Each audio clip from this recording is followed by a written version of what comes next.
Welcome to the 5-day Maui Motorcycle Adventure Guide. Till now, travel has been either handheld and planned and very expensive and restrictive, or a sea of options that you really can't compare and really can't put into a plan because they don't talk about accessibility.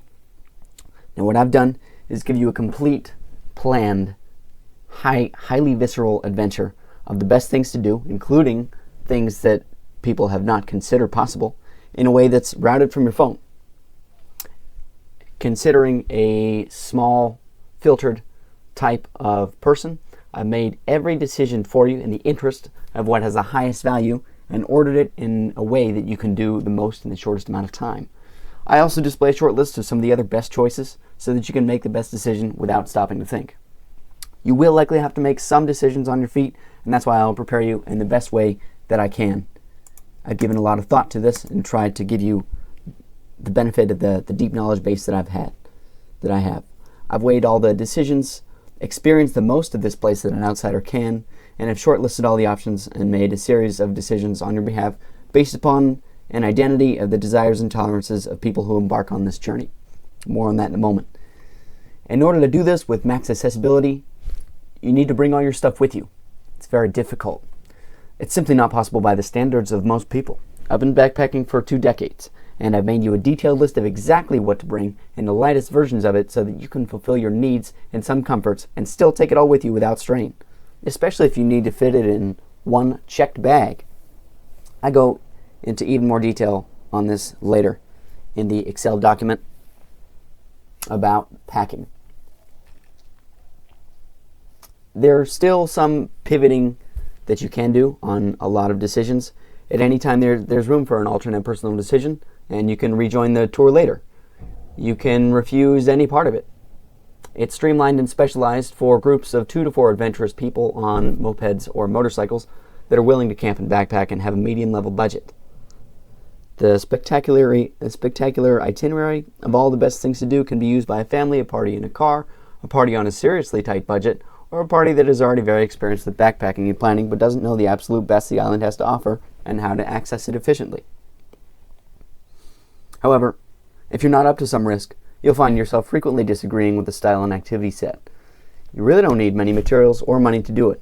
You do, however, need more than a little willingness to take risks, a willingness to be a little uncomfortable in the pursuit of the mind-blowing, and more than a little tact to think on your feet, and a level of fitness, say 3 out of 5. Now, this isn't stylish homelessness, nor is it a poverty-specialized travel tour. It's a deep dive into a charming wealth of Hawaiian nature. Islands are special. Not just Hawaii, but many islands are special. One really must put themselves out into the nature and let it seep into the soul to receive the full effect. At times I make recommendations for the value option because I know the higher tier is grossly overpriced. I've experienced it. I have a very good knowledge base of what the value is versus what people want you to pay for it. The value is what you get, and the price is what you pay. Again, I'm very experienced with this. So at times I make recommendations for the value option because I know the higher tier is grossly overpriced, or that in the case of campsites, the paid option has been booked for the current day 6 months ago. So it's virtually inaccessible, and at the same time it really takes almost nothing to experience the best parts of the world at any budget. Please do so with tact, class, and respect. The natural world is free because it's a gift from the divine. I've provided a lot of resources to cover any concerns or questions that you might have, including campsites. There's an Excel file, and there's a layer on the map. There's a cost sheet which is widely usable. It costs out everything you might consider, all the small cost. Word document with the hike maps, an itinerary on Excel if you don't want to go through the videos, an Excel sheet of the different motorcycle rental businesses, shortlisted, and then I recommended some, as well as the boat tours. There's about 30. I shortlisted that down to 10 and then chose 3 which I believe are valuable from personal experience, and I've also included all of the best places to eat on a tab of the My Map, then subdivided into what's hard to access, what's generally good, and what is a budget option. Hawaiian laws, Hawaiian morals, karma, and locals.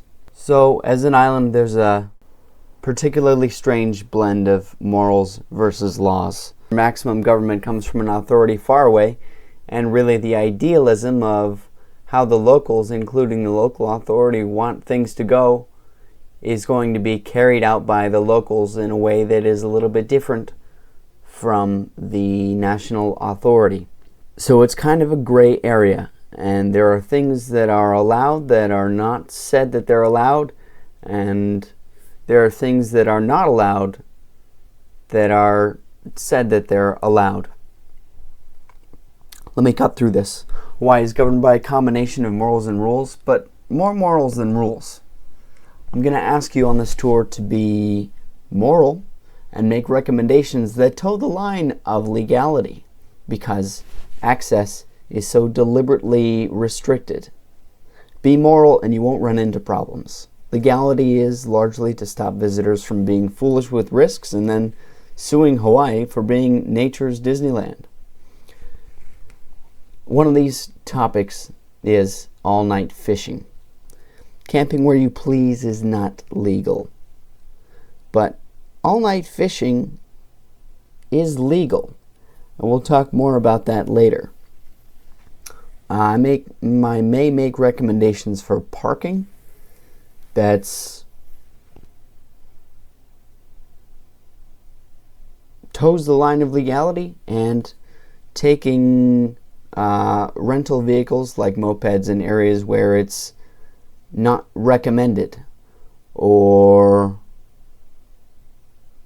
avoiding forbidding language, violating the intent of that language but not violating the language, all of which because it's overly restrictive. And accessibility is really the whole point of the adventure. That's the point, largely the point of having two wheels, is the unique accessibility. I'm going to take my transport where I want to go. I may bring gas in a bottle if I need to, and run and jump start it on the steepest highway in America, for example, because it's only been done on a moped once by me. And you can ride down at terrific speeds, and it makes for a very legendary story and very legendary confidence. And all of this is the tone of the adventure set before you and the following decisions. In the spirit of that, there are certain ways to interact with locals and the spirit of the land that will guarantee the best results. So again, you're dealing with a very specific, interesting, and dynamic social group and set of morals. So you're going to be dealing with a lot of locals. Locals care for their land, for their island, more so maybe than you care for your neighborhood and your state. They care for it with a fierceness that is specific to islanders. Locals care for their land and very much like to see that you care for their land, and are looking for reasons not to like you because a lot of people that come to their land pay it no respect and set a reputation for outsiders as likely to pay their land no respect. Give locals a reason to like you. Locals also have a social network that's organic, in addition to possibly being online, but more so organic.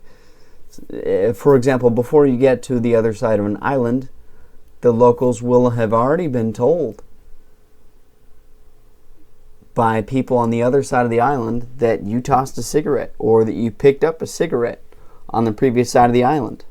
The locals on the new side of the island, before you get to that side of the island, will know what you look like and who you are based upon the behavior that you've displayed. And now for something that's going to sound foolish but is very much prevalent. Metaphysically, karma turns around very quickly on islands. especially Hawaii. That's the fastest I've ever seen karma turn around. Hawaii has a culture and a legend of being spiritually powerful. Care for the island in the smallest of ways, and you'll see how you're taken care of in the things that are beyond your control. For the reasons of karma and locals, I advise you to pick up 10 cigarette butts every so often, and as soon as you get off the plane. At the earliest opportunity, just pick up 10 cigarette butts. You don't have to touch the grass and talk to the island. You can. But make small positive change that affirms the island, and you'll find yourself receiving a similar benefit. I know it sounds goofy, but you want to have a good trip, or do you want to not have a good trip? I've been there 12 times. If nothing else, you win small trust and loyalty with locals by doing this, and they can really define your experience in a large way.